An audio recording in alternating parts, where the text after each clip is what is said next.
Para comentar a saída do Carrefour da Bolsa Brasileira e o que isso significa para a Bolsa e para os concorrentes, eu converso agora com Ana Paula Tosi, CEO da AGR Consultores.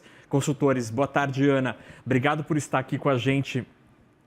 Qual que é a tua leitura? O que significa este arrevoar, esta despedida do Carrefour da Bolsa Brasileira? Boa tarde, Naka. É uma honra estar aqui com vocês e eu acho que a sua abertura foi perfeita. Hoje é um marco, não só para a B3, né, que perde o Carrefour como negociação na Bolsa, mas importante para o varejo, né?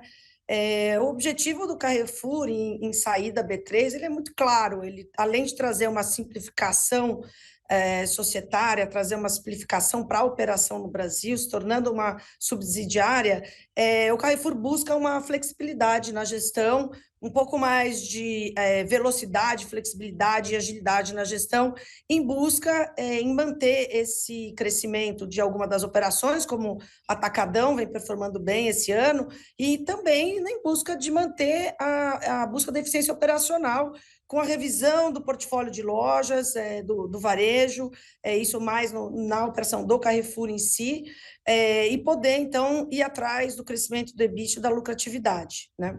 Ana, o Carrefour chegou na nossa bolsa aqui no Brasil faz muito tempo, faz quase uma década, em 2017. Em tempos normais, uma década nem é tanto tempo assim, mas no meio a gente teve uma pandemia, a gente teve a popularização do uso desse negócio aqui como sendo uma ferramenta para o comércio, inclusive o comércio de alimentação, né, de itens frescos. Eu queria te ouvir sobre as diferenças do mundo do varejo no Brasil, no mundo do varejo alimentar no Brasil, lá em 2017 e hoje em 2025. O que mudou? Atacarejo, comércio pela internet, pandemia? Qual é a transformação nesta quase década?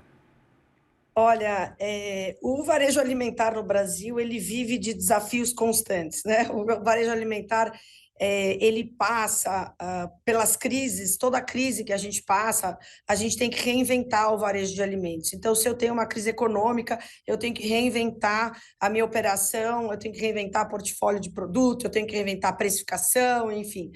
São muitos os desafios, mas quando a gente pega de 2017 para 2025, na verdade, em termos de ação, é pouco tempo, né? Porque a gente, quando compra ação, a gente pensa no longuíssimo prazo, mas realmente as operações de food passaram por muitos desafios.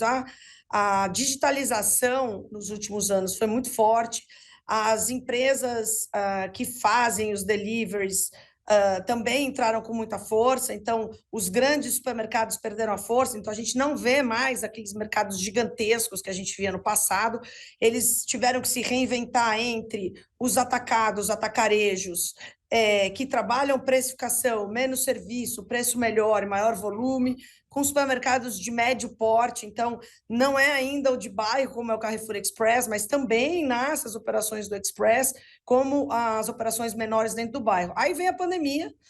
Na pandemia, a gente teve um boom, porque os supermercados, eles eram, de alguma forma, um escape para quem estava preso dentro de casa, então a gente vai lembrar o boom de vendas que a gente teve, porque as pessoas queriam sair de casa, de alguma forma, e o supermercado não é uma alternativa, ao mesmo tempo que surgem e que reforçam as operações de delivery, né? Os marketplaces ganham uma robustez importantíssima nesse meio do caminho, e hoje, inclusive, as operações de food e de supermercados e atacados têm que ter alguma conexão com essas grandes operações para que eles possam manter a relevância nos canais digitais. O Carrefour foi inclusive, que demorou para entrar no Omnichannel, demorou para entrar no canal digital, entrou, parou, se reinventou e depois entrou com força novamente perto da pandemia e logo depois da pandemia. Então, a gente tem muita transformação nessa década e a gente tem transformação de política econômica, a gente tem transformação, imagina, você chegar a discutir taxa de juros perto de 15% de novo, a gente não imaginava isso alguns anos atrás. E aí a gente volta a discutir em que os financiamentos do varejo, né, as operações financeiras do varejo voltam a fazer sentido, porque voltam a ter taxas de juros importantes. Enfim, 10 anos no varejo de supermercados, no varejo de food service, é uma verdadeira revolução. Ana, eu queria te ouvir sobre esse período e a experiência do grupo francês com o atacarejo. Eu queria te ouvir sobre uma particularidade que a mim me chama muito a atenção, que foi essa experiência do Carrefour em levar o conceito e a marca Atacadão para fora do Brasil. Primeiro lá no norte da África, no Marrocos, e mais recentemente, com muita polêmica, a abertura do primeiro Atacadão ali na região da Grande Paris. Qual que é a tua leitura sobre isso? É um sinal do sucesso deste modelo tipicamente brasileiro, uma jabuticaba do varejo, que mais ou menos, né? Porque a gente tem um conceito meio parecido nos Estados Unidos, ou é fruto de problemas macroeconômicos em economias que nunca viveram com a inflação como a economia europeia? Bom, acho que como tudo é um pouco do que você falou de tudo, mas eu acho que tem uma questão interessantíssima no atacarejo no Brasil, que é de fato a nossa jabuticaba do varejo, né? A gente até tem esses clubes de descontos, a gente tem nos Estados Unidos grandes clubes de descontos, mas eles são grandes clubes, eles são ainda num volume muito grande e eles têm uma questão de atingir as grandes famílias, por exemplo, nos Estados Unidos, com preços melhores. O nosso atacarejo, ele tem um mix do supermercado com um mix do atacado em si, do whole food que a gente chama, né? Então, é um modelo que deu muito certo no Brasil, porque ele consegue atender uma amplitude maior de clientes. Aquele que busca por preço exclusivamente, então, eu atendo tanto o B2B, ou seja, eu atendo outros CNPJs, como eu também atendo os CPFs, né? É um modelo que se encontrou no Brasil muito ajustado por questões econômicas, sem dúvida, e aí você vê o porquê do sucesso do modelo na África, e esse teste do modelo perto de Paris é um teste do modelo em que traz um pouco das duas experiências para um mercado que vem passando suas dificuldades específicas, né? A Europa vem passando pelas suas dificuldades específicas e carece, na verdade, de criatividade de novos modelos. Então, no nosso ver, o testar um modelo diferente num mercado tão maduro como o mercado europeu faz todo sentido. E aqui eu até abro um parênteses, a gente fez essa semana uma reflexão aqui no escritório. Se a gente olhar para as operações estrangeiras que deram certo no Brasil, você vai ver que a grande maioria dessas operações são francesas, são europeias. A gente tem uma afinidade muito grande com a cultura e com o estilo de operação que tem o varejo francês, né? Então, a gente vai olhar para um Walmart no Brasil, puxa, não deu certo, mas o Carrefour deu certo no Brasil. Você vai olhar até para operações de fast food, por exemplo, que vem dar certo no Brasil e que tem uma característica mais europeia do que americana. Então, a gente tem essa afinidade. Então, você fazer a aposta reversa, que é levar uma operação, uma estrutura operacional como do Atacadão ou como do Atacarejo que a gente tem no Brasil e testar no mercado europeu, é ousado, e no nosso ponto de vista faz todo sucesso, porque a Europa carece aí de novidade, carece, eu diria até, de modelos disruptivos em que a gente pudesse trazer novos clientes, nova estrutura de compra, sair um pouco da mesmice, sabe? Então, na nossa cabeça faz sentido, sim.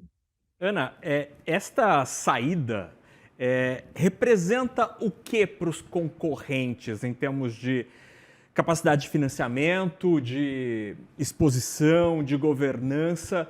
Agora a gente continua tendo Açaí, Mateus, Pão de Açúcar na Bolsa.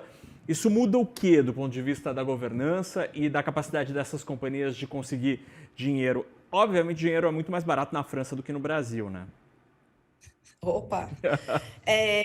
Eu acho que são dois pontos importantes, né? Eu acho que tem uma primeira sinalização de que ele está em busca de uma movimentação mais rápida, está em busca de um processo decisório mais rápido. Enfim, a gente entende, né? E quem opera na B3 ou quem opera na Bolsa tem uma série de obrigações, tem uma série de rituais que são obrigatórios, que fazem todo sentido, que é a questão de governança, mas que trazem, de alguma forma, para a companhia uma velocidade de tomada de decisão e de velocidade de mudança e de adequação, por exemplo, que são um pouco mais travadas, né? Então, esse é o primeiro sinal. O segundo sinal é que passa a ter, através de uma subsidiária, uma capacidade de investimento estrangeiro de uma visão de longo prazo, menos especulativa, né?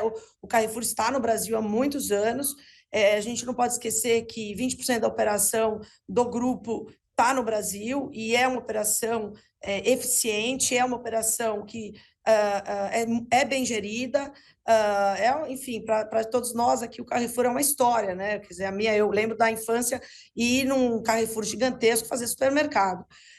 Então, você tem um segundo ponto, que é a reestruturação vai pelos dois lados. A reestruturação vem tanto pelo lado da operação, então ganhar essa agilidade, como vem para uma questão de, poxa, juros muito alto, dificuldade de captar investimentos de longo prazo. Talvez eu tenha mais alternativas aqui sendo subsidiária e voltando a ter essa ligação umbilical aí com a matriz da França, nesse cenário do que no cenário da B3.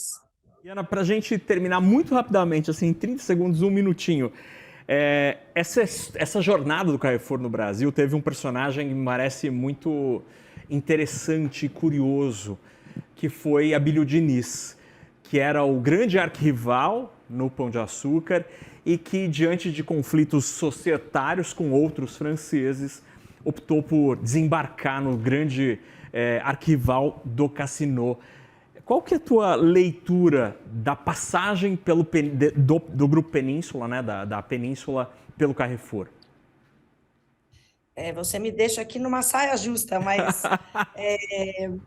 Mas ele já saiu das duas, então a gente não já tem... Já saiu das duas. Mas, olha, eu vou te falar uma coisa muito interessante, assim. A história, o Abílio mudou o mercado de varejo no Brasil, né? O nível de gestão, o nível de criatividade, a formação, assim, a gente tem umas gerações formadas por ele que atuam hoje no mercado, no varejo como um todo. Então, a fase Abílio no Carrefour, ela foi uma fase de gestão muito forte, a gente teve com eles uma questão de estratégia muito forte, o repensar o food, em repensar as sessões de não food, quer dizer, o que eu posso aumentar de categoria e como eu testo essa categoria, como eu precifico essa categoria. Então, uma gestão mais veloz, uma gestão mais criativa, né? E essa passagem, ela deixa, assim, pontos muito positivos na operação do Carrefour, né? Estrutura de dados, estrutura de dados em termos de tecnologia, um investimento em centralização de dados, em integração de operações, uma visão de outras oportunidades que poderia trazer dentro da operação do Carrefour. Então, foi muito positiva. Eu acho que agora o Carrefour vai entrar numa nova fase, uma fase em que a gente volta a ter a gestão mais francesa, né, como foi antes da entrada do Abílio e do time do Abílio, mas, de qualquer forma, num outro patamar, né? É indiscutível o tanto de qualidade de gestão e de agilidade e de velocidade que o Carrefour ganhou nessa etapa. Paula Tosi, CEO da GR Consultores, obrigado pela conversa e desculpa ter te perguntado aqui do Abílio assim de sopetão, mas a resposta foi maravilhosa, como sempre. Ana, obrigado, bom fim de semana. Muito obrigada para vocês também. Até logo.